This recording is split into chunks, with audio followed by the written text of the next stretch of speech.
Leading up to Halloween, corporate media had launched into a big fear-mongering campaign over the issue of rainbow fentanyl. Specifically, rainbow fentanyl ending up in children's trick-or-treat baskets. In September, starting at actually at the end of August into September, and all the way up to Halloween, there were about 1,500 articles warning about this. That drug dealers are going to sneak the fentanyl into your kids' candy. So, Halloween's over. How many times has this happened? How many kids accidentally got fentanyl in their candy? None. There have been absolutely no reported cases of accidental like a child getting fentanyl in their freaking candy. In fact, there's been not one confirmed report of this happening anywhere. Now, I mentioned this started at the end of August, and it's actually the DEA's fault, partly. So now the DEA had made a press release from that, quoted DEA Administrator Ann Milgram talking about how rainbow fentanyl is, it's being distributed as a deliberate effort by drug traffickers to drive addiction amongst kids and young adults. Now, by the way, this is what rainbow fentanyl looks like. Okay, so there you go. Once again, not a single instance of this happening at all. I mean, look, anybody with a brain thinks about this for like just 2 seconds knows that nobody's going to give out free drugs. Are you kidding me? Are you kidding me? But there's more. There's more information here. But before I get to that, I just want to say I've lived through a lot of Halloween drug scares. I'm kind of an older guy, so I'm almost 40. And let me tell you, for one, I've never received any drugs in my candy, right? No razor blade, because I remember that was a giant panic too.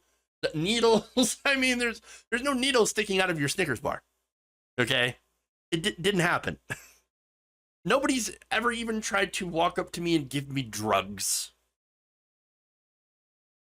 But it didn't matter. It was all over the media, all over the media. They couldn't help themselves. And by the way, this is corporate media, this is local media. It was freaking everywhere. Now, Republicans, of course, took this issue and they ran with it because, of course, they ran on fear, and they made it into an immigration issue. Oh, the drug smugglers, the drug mules are coming over the border with the rainbow fentanyl. They're going to give it to your children. I'm not kidding. They put out a public service announcement declaring that the, quote, powerful drug cartels are coming after your kids. The rainbow fentanyl.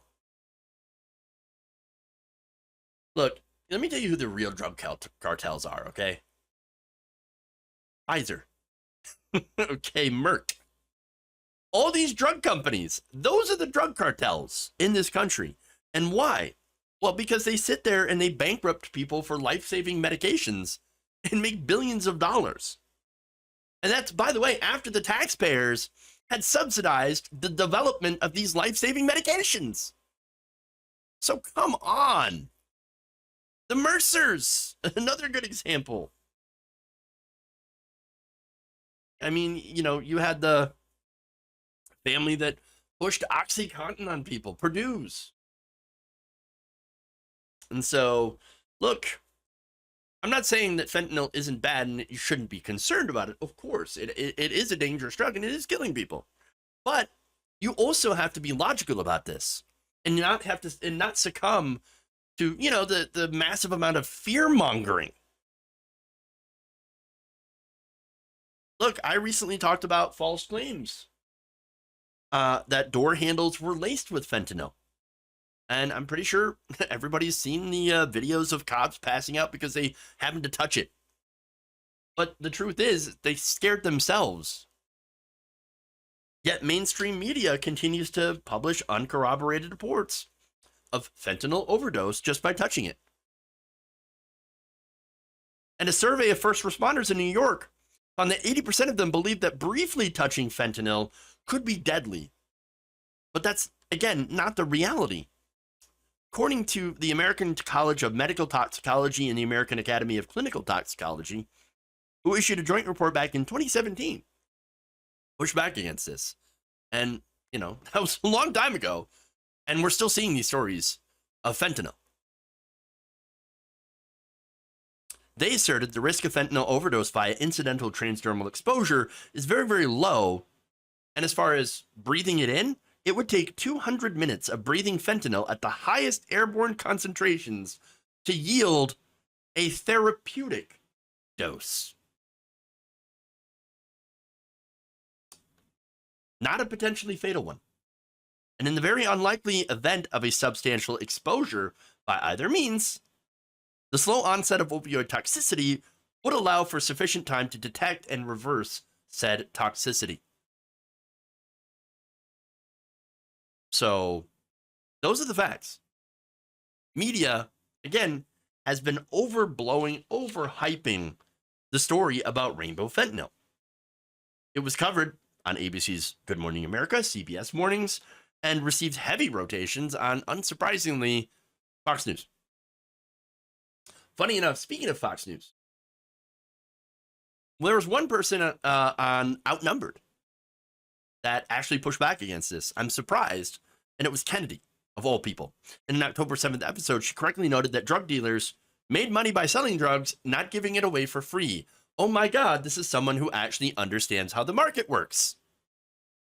Yes, it turns out you're not going to make any money by giving it for free. I know, especially anonymously. Here's her quote on that.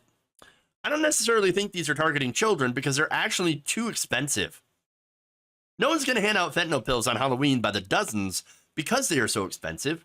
They're for partygoers. They're for people who are buying Oxy on the street. And, it's a lot like, it's like a lot of these are painted to look like prescription pills. Now, Dr. Jorge Caballero also pointed out in a Twitter thread, the prescription drugs like oxycodone, either the brand name OxyContin or the generic version, that fentanyl is counterfeited to mimic, come in multiple colors. And the rainbow fentanyl pills in the photograph, this one, featured on the DEA website, bore identical markings, an M in a square and the number 30 over a line, as the authentic medicine. So, in other words, illegal pills fashioned to look like legal prescription drugs, Justice Kennedy and actual other experts had observed. Now, there are cases where fentanyl pills were seized by law enforcement inside of candy packages, but that's just one method that they try to get it into the country. Some might even fashion them to look like Skittles. Again, that's another way to try to help the drug dealers smuggle them into the country. That doesn't mean they're giving them away to children in their trick-or-treat baskets. And besides, as they mentioned, it's really expensive. According to addictionresource.net, the street value of oxycodone is around $12 to $40 per pill and around $50 to $80 per pill of OxyContin due to its brand name and longer effective duration. Why would anybody give any of that away? Especially to children. Doesn't make any sense. None of those donuts might actually kill a child outright. And if they did survive, I don't see how distributing them in trick-or-treat candy would help bring sales. Unless you have a house that's giving out something novel like king-size candy bars or a potato. I saw a story about that. You're not going to remember which house gave you what. So are you going to remember what house gave you the fentanyl inside of a candy package? And then are going to go back to that house and buy fentanyl? No, that's ridiculous. Again, you have to use your brain. It doesn't make sense. And if you're still not convinced, let's look at how many cases of accidental ingestion of fentanyl happen among kids 18 or younger. According to a database maintained by America's Poison Centers that is composed of reporting from the nation's 55 poison control centers, recorded about 70 cases so far this year, of which someone under 18 unintentionally ingested non-prescription fentanyl. 60 involve children 2 or younger. Now, again, you know, children, they will get into things. So generally, well, first of all, probably shouldn't be doing unprescribed drugs. It's a bad idea. An even worse idea, allowing those drugs to be accessed by children. Okay. The database, however, does not record fentanyl poisonings by specific type. So again, it's not known how many would have came from rainbow fentanyl. Okay. And a search of news reports since the drug was first mentioned in mid-August turns up only one suspected accidental case of rainbow fentanyl ingestion involving a 2-year-old. So what this is, understand this is a classic moral panic driven by mainstream and cable news and local media. That's it. Again, I'm sure all of us can remember a time where we heard about the candy contaminated with drugs and razor blades, but it doesn't happen. According to University of Delaware professor Joel Best, who looked into the numbers since at least the mid-1980s, was unable to confirm a single report of a child being killed or seriously injured by contaminated candy from trick-or-treating. Best also predicted the media furor would die down after Halloween had passed, saying, I suspect we won't hear much about this on November 1st. And they were correct. Any news organizations talking about rainbow fentanyl today? Were they talking about it yesterday? Were they saying, oh, we didn't find anything? No. You're going to find radio silence on this. Look, the lesson here is your brain. Don't use your emotion. Don't fall for the media fear-mongering. You have to look at the facts.